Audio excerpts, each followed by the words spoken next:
दोस्तों नमस्कार। मेरे चैनल खटाखट खटाखट में आप सभी का स्वागत है। जैसा कि आप लोगों को मेरे थंबनेल से ही समझ आ गया होगा कि हमारा आज का टॉपिक क्या है।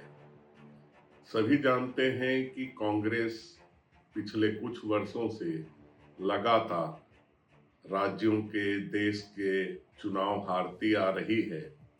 फिर भी वह अपनी कुछ नीतियों के कारण सीधा यह संदेश देती है कि हम मुस्लिम तुष्टीकरण के लिए किसी भी हद तक जाने को तैयार हैं। अभी रिसेंट उदाहरण ही लीजिए, वंदे मातरम। जिस वंदे मातरम की 150वीं वर्षगांठ में केंद्र सरकार ने उसके लिए एक नियम पास किया कि यह वंदे मातरम, जिसकी पहले केवल 2 ही पंक्तियां गाई जाती थी, उस वंदे मातरम को अब जहां भी गाया जाएगा उसकी पूरी पंक्तियां गाई जाए। जो उसका प्रोटोकॉल था उसे पूरा नहीं किया, बल्कि अपनी कांग्रेस वर्किंग कमेटी की बैठक में एक प्रस्ताव पास करके यह प्रस्ताव पास किया कि हम 1937 के कांग्रेस के उस प्रस्ताव को ही मानेंगे जिसमें वंदे मातरम की केवल 2 पंक्तियों को ही गाने के लिए कहा गया है।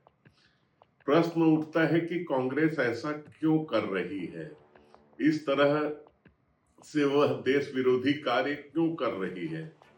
तो इसके लिए हमें देश की राजनीति की वर्तमान परिस्थितियों को समझना होगा। 1984 के बाद से आज तक कांग्रेस को कभी इस देश में स्पष्ट बहुमत नहीं मिला है, और जो 3-4 बड़े राज्य थे जैसे बंगाल, बिहार, उत्तर प्रदेश, महाराष्ट्र, यहाँ तो कांग्रेस लमसम में खत्म ही हो गई थी। अब ये जो एक ऐसा क्षण आया है जब ये क्षेत्रीय दल अपनी प्रासंगिकता खो रहे हैं। उदाहरण के लिए बिहार में लालू यादव जी की राजद का सफाया हो चुका है, बंगाल में ममता बनर्जी की तृणमूल का सफाया हो चुका है। 27 में मेरे हिसाब से यही स्थिति उत्तर प्रदेश में भी निर्मित होने वाली है। महाराष्ट्र में शरद पवार की राष्ट्रीय कांग्रेस पार्टी, राष्ट्रवादी कांग्रेस पार्टी अपनी प्रासंगिकता खो रही है। तो इन वंदे मातरम के विरोध का करने का कांग्रेस का सबसे बड़ा कारण यह है कि ये तीनों चारों राज्य ही मुस्लिमों की काफी अधिक आबादी इनमें समाहित है।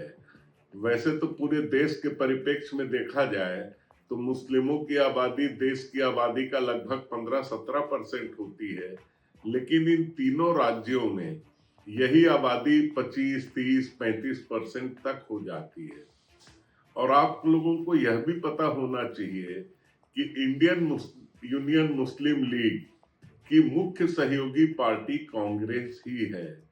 कांग्रेस को यह अच्छे से पता है कि यदि हम देश भर के मुसलमानों को एकजुट करके उनका वोट ले लेते हैं तो 15-20% हिंदू ऐसे हैं जो कि मुसलमानों से भी ज्यादा नफरत करते हैं हिंदुओं से, उनका वोट तो मिलेगा ही। और यदि उन वोटों की संख्या मिलाकर 40-45% पहुंच जाए तो देश के चुनाव में वह एक निर्णायक नतीजा देने का कारण बन सकता है। तो चूंकि पिछले कुछ सालों से कांग्रेस एकदम से हाशिए में चली गई थी, इसे आप इस तरह से समझिए कि चुनावी रण में दौड़ने वाले खिलाड़ियों की संख्या 5, 6, 7 तक हो गई थी क्षेत्रीय दलों को मिलाकर। भले ही कांग्रेस नंबर 2 पर थी, लेकिन क्षेत्रीय दलों के कारण उसकी भी प्रासंगिकता गिरती जा रही थी। अब कांग्रेस को यह सुनहरा अवसर दिख रहा है कि इन क्षेत्रीय दलों की अनुपस्थिति में वह भले ही नंबर 2 में रहे, अभी भले ही वह भाजपा को न हरा पाए, लेकिन इन क्षेत्रीय दलों को समाप्त करके वह नंबर 2 की निर्विवाद स्थिति में यदि आ जाती है तो आने वाले दिनों में या आने वाले चुनावों में, खासकर 2029 के चुनाव में, आप देखेंगे कि देश में मुख्य रूप से कांग्रेस और भारतीय जनता पार्टी के मध्य ही मेन टक्कर होने वाली है। इस बीच कांग्रेस ने एक और अपनी रणनीति अपनाई है।